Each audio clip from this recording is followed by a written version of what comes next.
Everything has a realistic take to it. And this always has to have some element of mythology in it. So we like to show, to feel, even though it's supernatural, that these things could happen. Disappearing cities, disappearing colonies, disappearing communities have certainly captured people's imagination, and there are examples of this going back all the way to classical times. The lost colony of Roanoke is probably the granddaddy of all American urban legends. It's been around for 400 years, and it's always fascinated me. I remember in 5th grade, being, oh, that's so cool, a vanishing colony, it's like a historical ghost story. And so, I was always enamored with it. People's imagination run wild with the thoughts of what could have happened to these people at Roanoke. Roanoke was one of the first English colonies in America, late 1500s. The only thing they left behind was a single word carved in the tree. Croatoan. Yeah.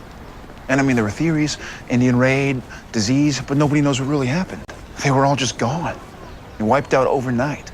The first group of English to land at this place called Roanoke actually arrived in 1584. It was really an exploring party, and so this sets up really the famous colonization of Roanoke, which happens in 1587, when a large group of about, depending on the document, 119 or 121 people come over from England and go.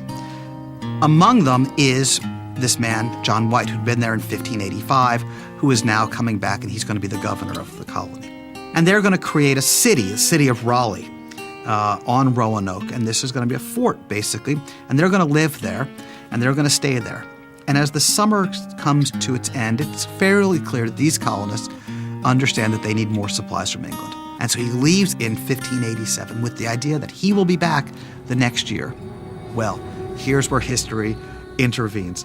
White goes back to England, and in 1588, tensions between England and Spain explode in an event that we now speak of as the Spanish Armada, the arrival of the greatest fleet in the world coming to England to invade England in 1588.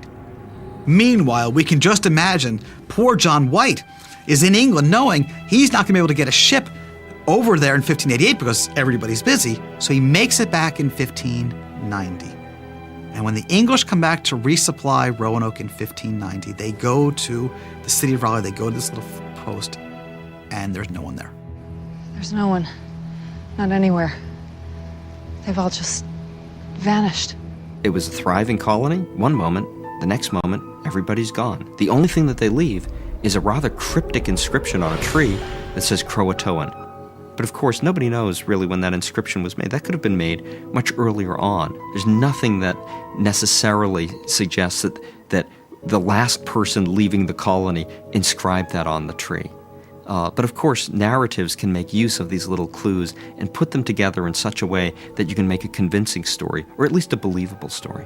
No one has ever figured out what happened to them. It's always been fascinating to me. I've heard many weird theories over the years, everything from America's first alien abduction to a tsunami to disease to, of course, the obvious was that they were wiped out by Native Americans. I think they either ran out of food and went to the Indian tribe for help, and something bad happened along the way, or there was an Indian raid and something bad happened to them, and then the survivors wrote Croatoan to tell them, that's what happened. I think that today people are interested in it because this is a genuine mystery. This is something about the past for which we have not found an answer, and in all likelihood will never find an answer.